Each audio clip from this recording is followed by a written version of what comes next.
Hello friends. So let's deal a very important topic today that has actually created some amount of fear in the minds of many students. That is your junctional scotoma. Many a times when I conduct the quiz or I give the test, every time I get my inbox filled with the messages that there is some amount of problem, some confusion, some dilemma in solving these questions. So let's see this question.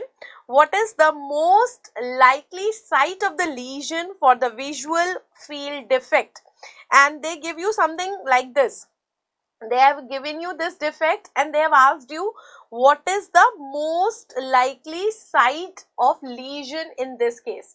So first of all, always remember that you whenever you get such kind of defect, when we have got the central scotoma, when you get the central scotoma in one eye and you get the supratemporal quadrant anopia in the other eye. Whenever you have such kind of defect which is showing you the central scotoma in one eye and supratemporal quadrantenopia in another eye, always think about junctional scotoma.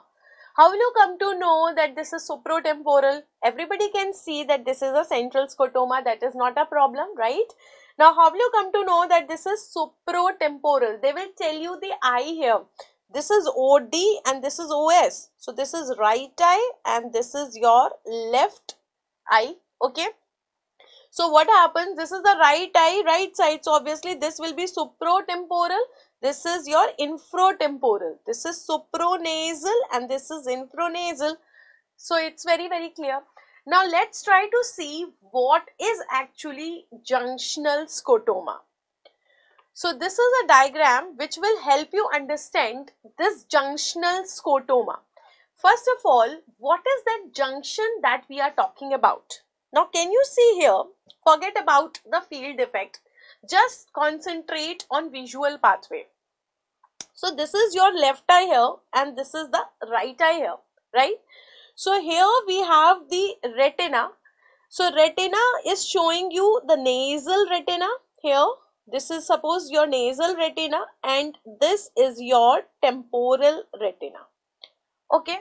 Now, everybody knows that the temporal fibers are not showing any decussation.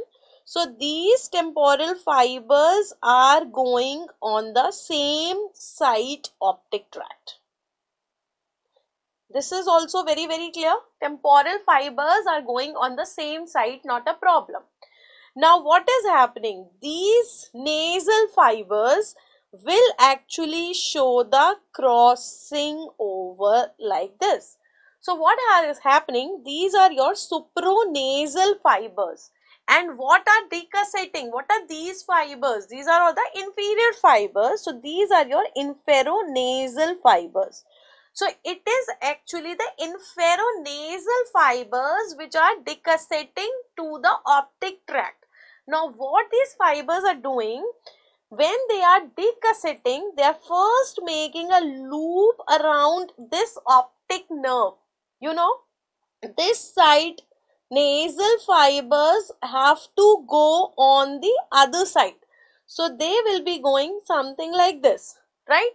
So, what they are doing, these inferonasal fibers, they are decussating. They are forming a so before decussating in the optic tract, they are forming a loop around this optic nerve and then they are decussating something like this. So this means, if I write it, that means the inferonasal fibers of the left eye. The inferonasal fibers of the left eye makes a loop.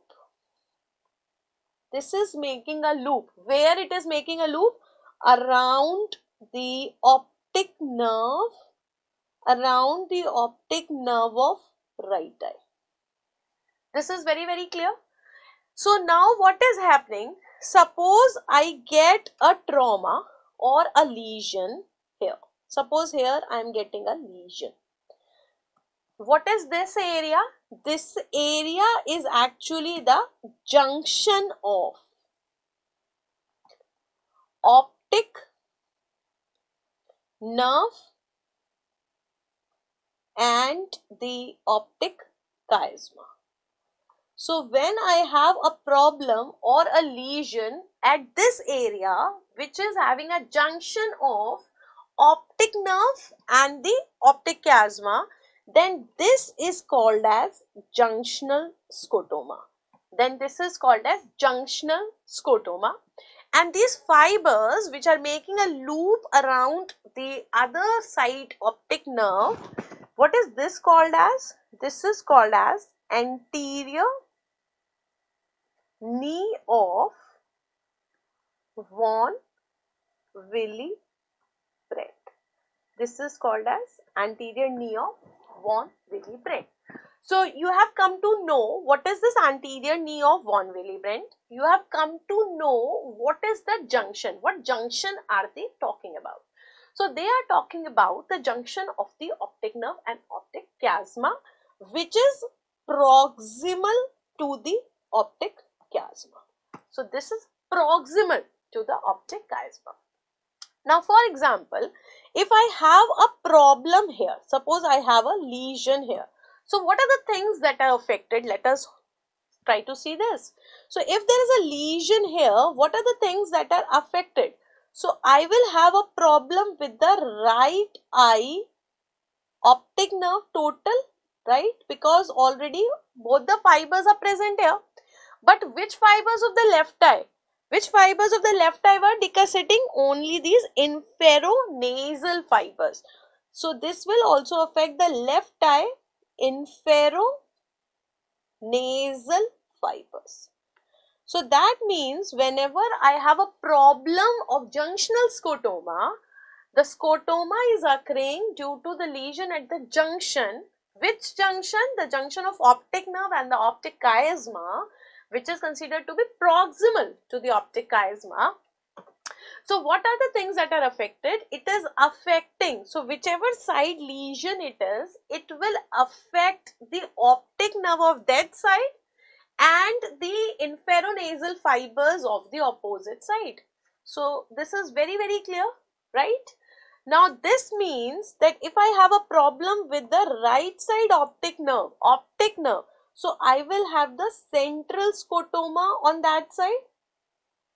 While if I have a problem with the inferonasal fibers, so you know that the visual defect is always diagonally opposite, because this nasal retina will see the temporal field and this temporal retina sees the nasal field. If you remember how we draw the diagram of the visual field, suppose this is your eyeballs, right?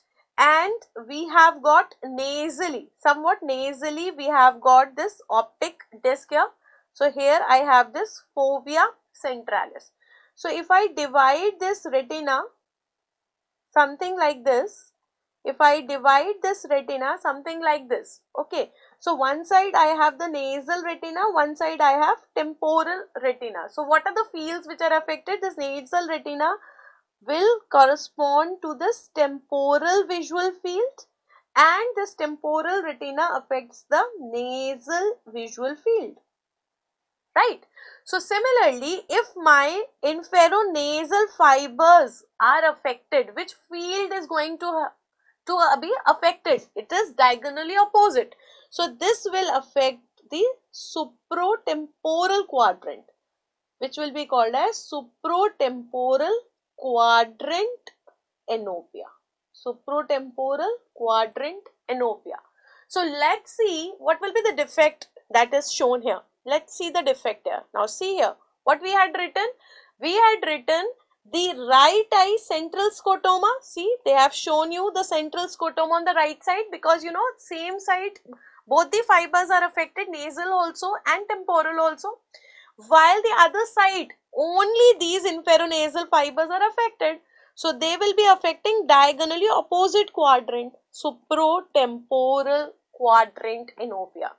So if I write in a simpler language, what happens? You can remember it as a dictum in junctional scotoma. Remember it as a dictum. Same side means ipsilateral. What is going to be found? You will find the central scotoma. While what you get on the opposite side is contralateral. You will get supratemporal quadrant enopia. So if you remember now this as a dictum, it will take few only seconds to solve the question. Now come back to the question. We are having this question, what is the most likely site of the visual defect? So site is actually the junction of the optic nerve or the optic chiasma, and I told you that is proximal to the optic chiasma. So it is not distal, it is called as proximal because that is proximal to the optic chiasma. So it is not about the temporal lobe or the retinal fibers. We are talking about the optic nerve fibers at the junction of the optic nerve and optic chiasma, which is called as proximal. Now which side? Left side or right side? Same side, central scotoma. So which side I am getting the central scotoma? I am getting on the left side. So that means there is a problem on the left side. Left junctional scotoma will lead to left central scotoma and right supratemporal quadrant enopia, while the right junctional scotoma will lead to the right central scotoma and the left supratemporal quadrant enopia. So now this becomes very simple. If I am getting the central scotoma on the left side, whichever side central scotoma you have, same side junctional scotoma. So your answer is very conveniently left proximal optic nerve. So what are your takeaway messages? Number one, you will always have in junctional scotoma one side central scotoma, other side supratemporal quadrant enopia. Now which sides? Same side you will have the central scotoma, other side you will have supratemporal quadrant enopia. This is the junction. What junction? Of the optic nerve and optic chiasma. And this is the defect of the optic nerve proximal to the optic chiasma. So whichever side you are having the central scotoma, that side proximal optic nerve lesion is there. So if you go with this concept, keeping this dictum in mind, now onwards, I don't think you will ever have a problem in your life solving the questions of junctional scotoma. Thank you and happy ophthalmology.